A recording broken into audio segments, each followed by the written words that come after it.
Le concept des soft skills est apparu dès les années 60 aux États-Unis, mais ça s'est développé notamment avec la tertiarisation de l'économie. Et puis l'évolution, bien entendu, la stabilité de l'économie que nous connaissons depuis les années 80. On parlait des compétences comportementales. Aujourd'hui, on parle de soft skills. Donc les soft skills, c'est ce qui exclut toute forme de savoir. Donc c'est plutôt un ensemble de savoir-être qui permettent finalement ou qui favorisent l'adaptation à soi, à l'environnement et aux autres. Et donc, on sait qu'il y a une accélération du cycle de renouvellement métier.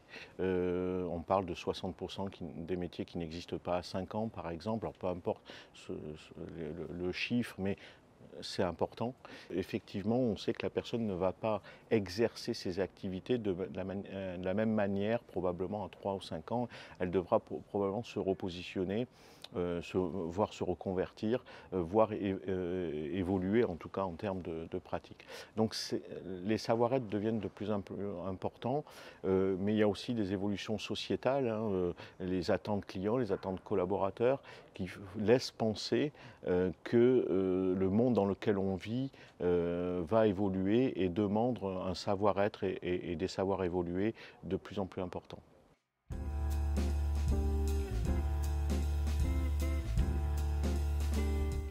Il s'est développé par rapport à ce que je disais, cette instabilité, ce monde un peu plus complexe, les changements de stratégie de l'entreprise, la mondialisation, la concurrence, mais aussi la digitalisation, la numérisation de l'économie, sans parler aussi de la crise sanitaire qui a emmené par exemple d'autres formes de travail ou la généralisation du travail à distance.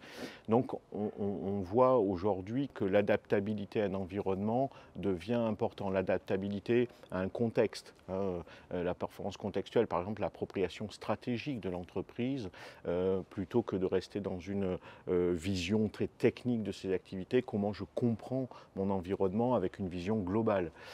Donc cette complexité emmène effectivement à regarder de manière plus précise les savoir-être et comment la personne va s'adapter à une exigence particulière, à une situation particulière, qu'elle soit nouvelle ou critique, finalement à des perturbateurs aussi. Donc ces savoir-être vont lui permettre de développer une vision beaucoup plus fine finalement de son environnement et de ses relations aux autres.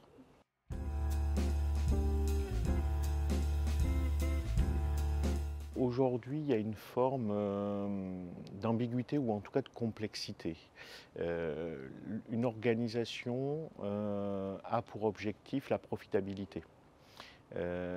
Et aujourd'hui, on voit que la notion de satisfaction, la notion d'employabilité, la notion aussi peut-être d'équilibre vie privée, vie professionnelle, peut-être aussi la difficulté aujourd'hui dans le contrat psychologique où avant l'entreprise avait une promesse vis-à-vis des collaborateurs qui était finalement la sécurité de l'emploi contre la loyauté. Aujourd'hui, on est beaucoup plus vers engagement contre employabilité.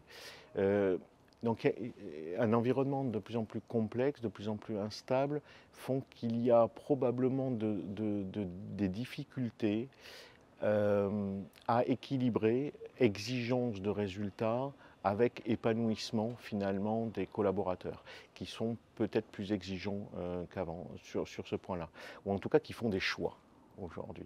Et c'est toujours difficile, on voit les entreprises évoluer dans ce domaine, passer d'un management ou une organisation très pyramidale, centrée sur l'activité, à une approche qui sont beaucoup plus centrée sur les facteurs humains et sur les individus. Mais la difficulté, c'est cette approche qui s'individualise, comment je l'équilibre avec les enjeux du collectif, et les enjeux du collectif qui s'organisent finalement à l'intérieur et qui sont hébergés à l'intérieur d'une entreprise.